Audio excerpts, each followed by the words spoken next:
So I'm Matt from Blue Ridge Overland Gear, and today we're going to take a look at a utility pouch. So this is a 6-inch by 12-inch by 2-inch utility pouch.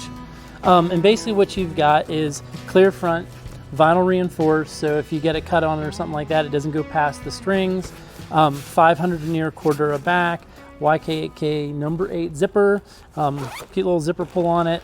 These are just handy pouches for general stuff. Like this one, I keep Ziploc bags in it for when I'm done cooking, stuff like that. I throw my leftovers in here, bam, they go in the fridge. It's just handy for miscellaneous stuff like that. Like you always need Ziploc bags. The boxes always take a crap on you and they go every place. This, bam, they're all in here, no big deal, 2-3 sizes, pow. We make them a couple different colors, and just as a point of reference, this one is pretty comfortably, it's a full squirrel and then bob. So it's not quite two big life-size squirrels, but it is a squirrel and 3/4. So life-size squirrel and bob is about what it fits in there. So yeah, pretty handy little pouch. Works out pretty well.